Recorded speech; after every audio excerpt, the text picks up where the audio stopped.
Hi there, my name is Jill Therese and I'm the creator of Heal Your Face with Food, a website dedicated to helping you heal your acne naturally through food and nutrition. And in this video today, I will be giving you the 10 questions you must ask yourself if you want to start to heal your acne naturally through food and nutrition, plus 2 action steps that you can take today to really start to heal from the inside out. Now, I know that 2 of your biggest questions are, number 1, there's so much information out there. How do I know what's right for me? And then number 2, okay, once I finally do figure out what's right for me, how do I know how to put those healthy lifestyle choices into my life? And I totally get it. I struggled with terrible acne for almost 15 years, and I was finally able to heal it through food and nutrition. And I've helped thousands of other people start to do the same, but I remember at the beginning, it was hard.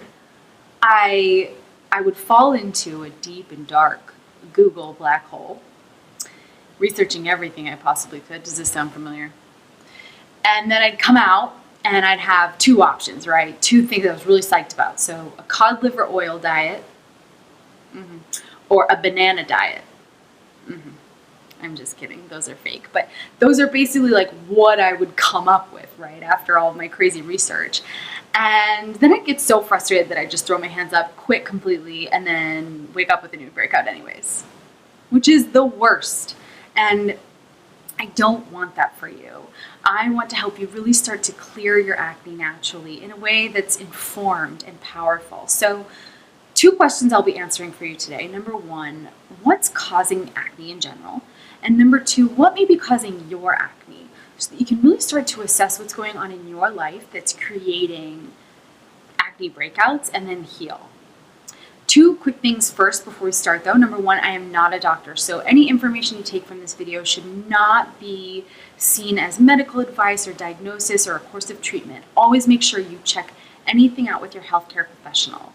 I am just a lady who solved my acne issues naturally, and I want to help you do the same with all of the research and personal experience, plus a certification in fitness and nutrition as well that I've developed or that I had a few years ago. So here's why understanding what's going on with acne clearing on a chemical level is so important for you.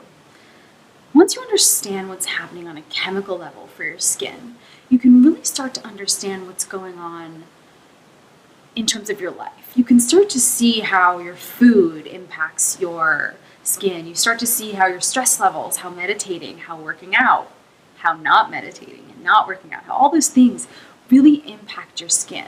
So it's really good for you to know about the base stuff as well as the lifestyle stuff, which is why I'm sharing both. So that'll be in the first part of the video, kind of the chemical sciencey stuff. And then the second part of the video, I will be sharing 10 questions that you've got to ask yourself that I asked myself to heal my acne naturally. And those will help you discover your unique acne triggers. And then they will help you find the 2 action steps that you should take today to start to heal your acne naturally from the inside out. So if you've never researched acne before, you're in for a treat. If you've researched acne before and it makes you crazy, yep, I'm with you. You're also in for a treat, because I'm going to lay everything out really simply, and then we're going to get into the second part of the video, a really focused questionnaire and answer session for you. So you'll have 10 questions plus 2 action steps to take away. So I'm really excited. I'm so happy you're here. Let's jump in. So let's take a look at what actually causes acne. We're going to go deep beneath the layers of your skin to get an idea of what we're really dealing with when we have a huge, annoying zit. So let's dive in. When our skin is functioning normally, it goes through a fairly consistent life and death cycle known as desquamation. So basically, it's the process that your skin goes through to make new skin cells and get rid of old ones. So skin cells are slowly made in your body. These are the steps. Number 1, skin cells are slowly made in your body. They make their way to the superficial layers of your skin until they finally reach the top layer. And then they die, which is a good thing and it's natural. And they're shed by your body for new cells to take over. So think exfoliation. And then the cycle begins again with new skin cells being made lower and then moving up to the surface. So Unfortunately, when you get acne, your cells go through a little bit of a different experience. So instead of a normal balanced growth of skin cells, there's an abnormally accelerated growth of the skin cells around the hair follicle. So you have too many cells. Now, instead of staying steady and normal, oil production around the follicle speeds up and there's more oil than usual. So you have too much oil. Then in the third step, instead of dying and being shed, cells in the follicle stick together. And then now that this follicle has an excess of skin cells and oil hanging around, and because we all have bacteria on our faces all of the time, bacteria gets into the cells and becomes infected, which causes a breakout to form. This is in essence what acne is, and it is the worst.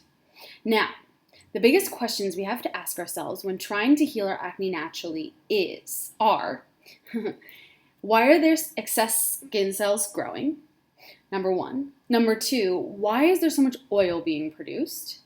And then number three, why aren't my cells being removed from my skin the way they should be in a natural way? Because as I got further along into my journey, I realized that there were lifestyle choices that were impacting these elements of my skin that I actually had control over. And especially once I started doing much more research, I started to wonder why dermatologists never helped me examine the other piece, these elements. We usually just deal with the fourth question, or the fourth step in acne formation, which is having acne on our skin. But why weren't dermatologists dealing with these three steps? Because here's the most important detail. Studying the science of skin and breakouts may not necessarily be fun, but if it will give you clues about how you can live your life in a way that supports acne clearing naturally, it's totally worth it, right? So I decided to do some investigating, and it turns out that having too many cells around the pore, plus too much oil around your pore, plus your skin not exfoliating well enough, are details that all center around hormones, specifically androgens and hormones that are impacted by your blood sugar. So let's start with blood sugar. This is kind of the number one offender for acne clearing that I see, and the number one reason why you may have too many skin cells at your pore.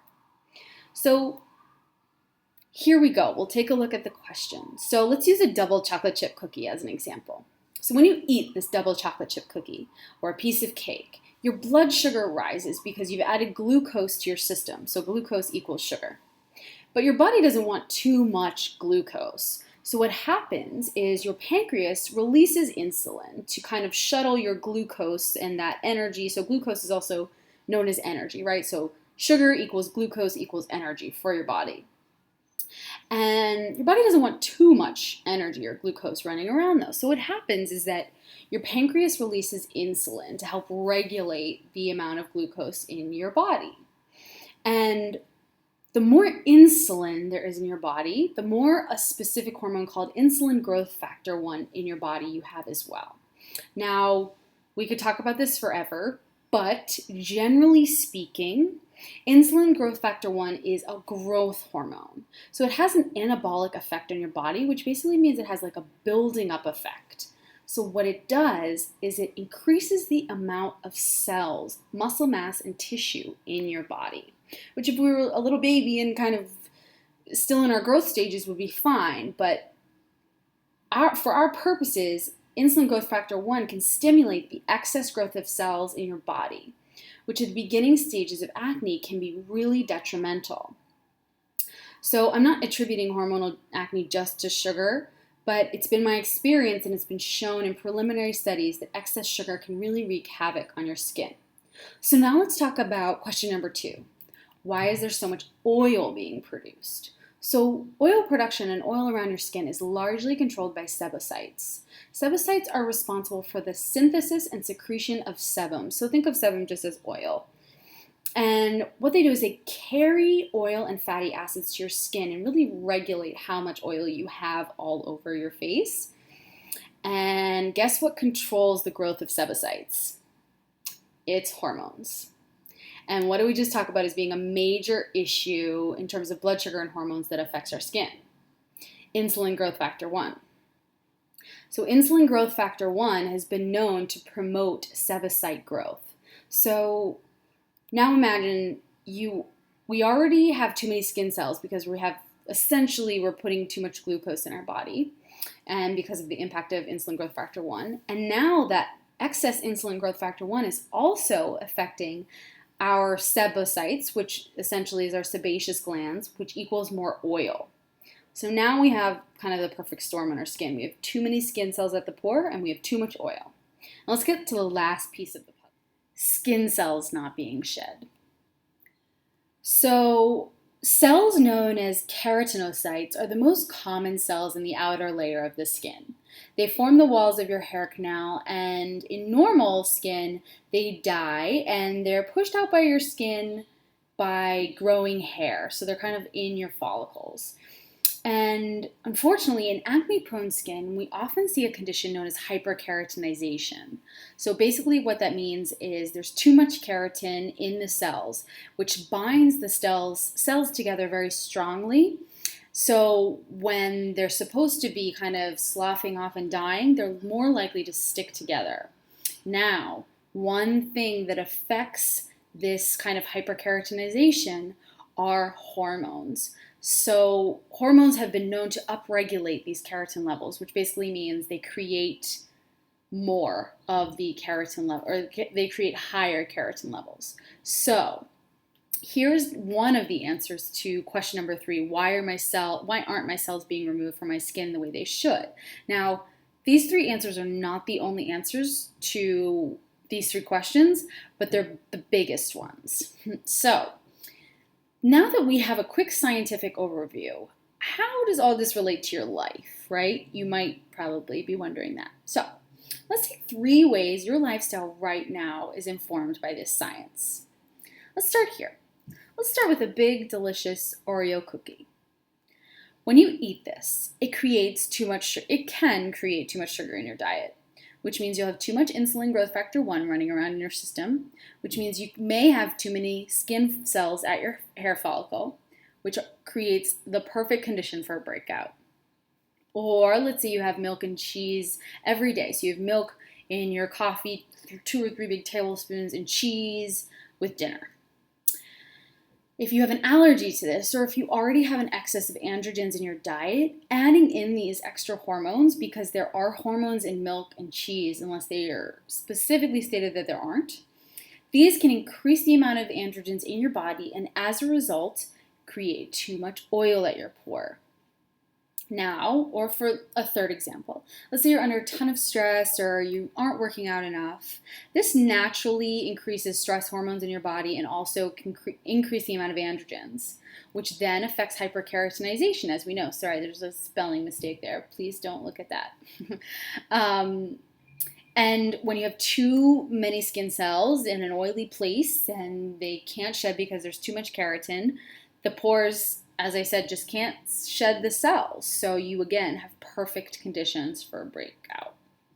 So can you see how these lifestyle choices, the Oreo versus the milk versus the kind of stress and anxiety, how they can actually really impact your life? It's pretty amazing, right? Super amazing, right?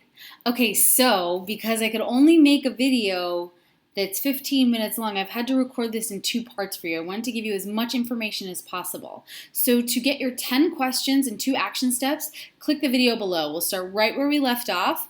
I just wanted to give you as much information as possible, and unfortunately, that means we chat for a long time. So make sure there's a video right below this or right next to this. Click play on that, and we'll get you going on your 10 questions.